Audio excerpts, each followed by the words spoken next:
يعني ايه جزيرة تبلع 350 سفينة؟ ايه الرقم ده اصلا؟ لو ليك في الغموض تعال اخدك لفة في الخريطة كده على اغرب 5 جزر في العالم، ما مش كل الجزر بحر ورملة وبلبطة.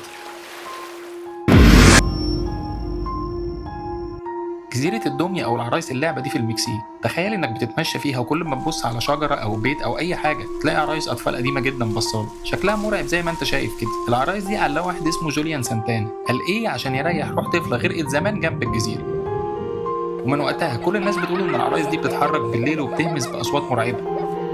العجيب بقى إن هم سنة 2001 لقوا جوليان سانتانا ده نفسه غرقان على شط الجزيرة.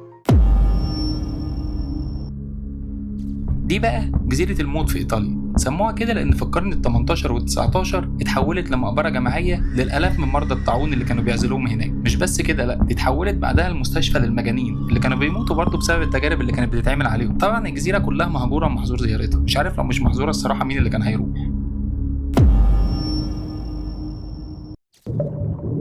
ما يغركش جمالها وسحر الطبيعة اللي انت شايفه ده والحصانة الكيوت دي، عشان دي مقبرة المحيط الأطلنطي، غرق فيها أكتر من 350 سفينة على مر التاريخ. أنت مستوعب الرقم؟ وده ليه بقى؟ لأنها مليانة رمال متحركة وضباب كثيف جدا بيغطيها طول الوقت، ولحد دلوقتي الطريقة اللي اختفت بيها السفن فيها لغز محير محدش فاهمه.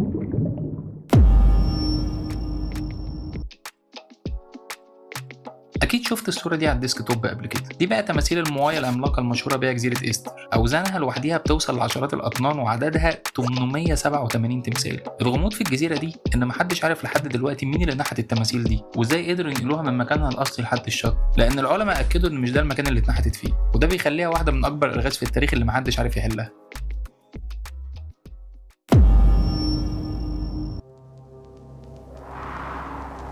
دي زي ما انت شايف كده شكلها لوحده عجيب، تحسها قلعة ضخمة أو مدينة وسط البحر مش جزيرة. كانوا بيسموها جزيرة الجحيم أو جزيرة السجن عشان قبل وأثناء الحرب العالمية التانية كانت اليابان بتشغل الأسرى الصينيين والكوريين فيها في مناجم الفحم. دلوقتي الجزيرة بقت زي ما انت شايف مدينة أشباح مرعبة ومفتوحة بس لعدد قليل جدا من السياح. بعد اللفة السريعة دي لو جاتلك دعوة تروح واحدة فيهم، تبدأ هتحب تروح أنو جزيرة؟